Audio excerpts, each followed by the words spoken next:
Assalamualaikum warahmatullahi wabarakatuh. Video kali ini saya akan membahas salah satu resiko gagal bayar pinjaman online legal yang mana kalian sudah mulai berhadapan dengan debt kolektornya. Di video kali ini ada mungkin ancaman, ya saya bisa bilang ini mungkin ancaman karena secara tidak langsung ini bisa menakut-nakuti atau mungkin membuat orang jadi stres, jadi panik dan lain sebagainya. Ya, tentang hukuman penjara bagi nasabah gagal bayar pinjol. Benarkah demikian? Apakah ini mungkin? Yuk kita akan baca salah satu SMS atau WA yang dilakukan oleh oknum DC pinjol kepada para debitur yang galbay, teman-teman. Bisa lihat ya, teman-teman bisa baca. Kami akan buatkan laporan tentang penggelapan dana. Kami akan tindak tegas. Kami akan laporkan Anda sesuai pasal 373 KUHP tentang penggelapan. Hutang bisa disebut penggelapan karena peminjam tidak mengembalikannya. Harap Anda di rumah saat petugas lapangan datang untuk membawa Anda ke kantor polisi. Sediakan dana dan segera bayarkan hutang Anda. Kami akan berbaik hati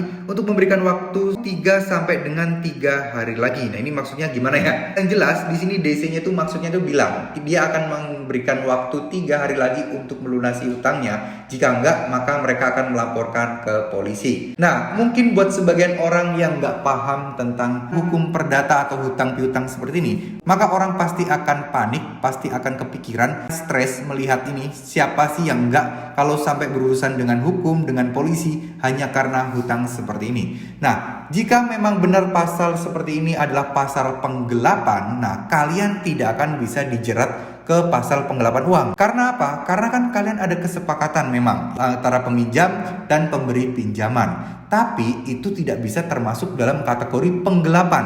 Nah, yang masuk dalam kategori penggelapan dana itu contohnya kalau kalian karyawan, ada omset penjualan, itu kalian korupsi, hanya kalian pakai atau kalian salah gunakan. Nah, ini masih bisa masuk ke penggelapan, di mana kalian tuh melaporkan hal yang berbeda kepada manajemen perusahaan. Hingga ini bisa jadi penggelapan atau memanfaatkan aset, ya mungkin penggelapan aset dan lain sebagainya. Bisa jadi dan bisa banyak hal tentang kriminalitas yang digolongkan dalam segi penggelapan dana. Kalau soal peminjam ini bukan termasuk penggelapan. Yang kalian lakukan adalah minjam dan kalian ngutang. Jelas ya, yang kalian jadi persoalan adalah kalian masih belum bisa membayar hutangnya, belum bisa membayar pinjamannya. Yang mana ini jelas bukan penggelapan. Toh kalian minjem, kalian pakai uangnya.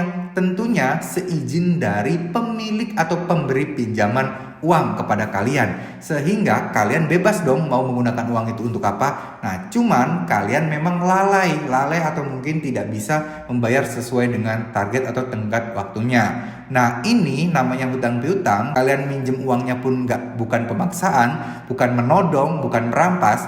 Ya, itu tidak akan masuk ke ranah pidana. Tapi lebih tepatnya akan masuk ke ranah perdata aja. Jadi kalau kalian memang sampai ke jalur hukum atau pengadilan, ya paling mentok-mentok cuman di sidang kapan sanggup bayarnya, mau bayar enggak, gitu aja, sepele, simpel. Kalian tinggal bilang saya mau bayar dan saya akan berusaha cicil sekian-sekian, udah selesai. Justru dengan begitu maka bunga kalian memang tidak akan bisa berkenak lagi, itu nggak bisa.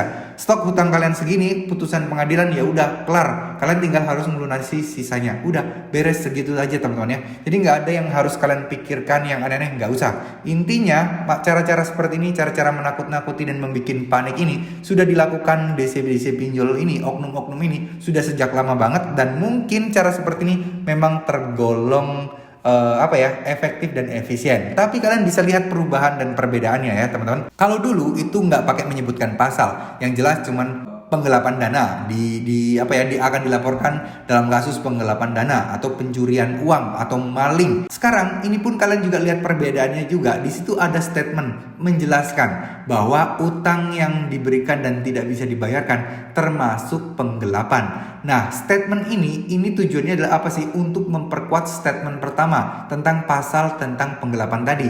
Yang mana bisa jadi DC ini saat ini sudah ngerti, sudah paham betul. Banyak orang yang teredukasi, sudah banyak orang yang mengerti tentang hukum piutang seperti ini.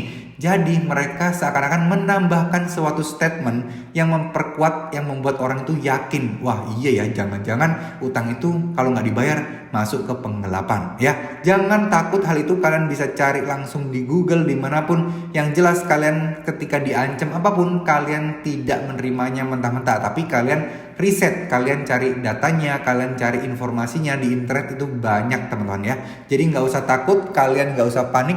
Semoga video ini bisa memberikan manfaat dan bisa memberikan kalian ketenangan serta nggak bakal mudah percaya begitu aja tentang kejadian-kejadian seperti ini. Terima kasih, mohon maaf jika ada salah-salah kata. Wassalamualaikum warahmatullahi wabarakatuh.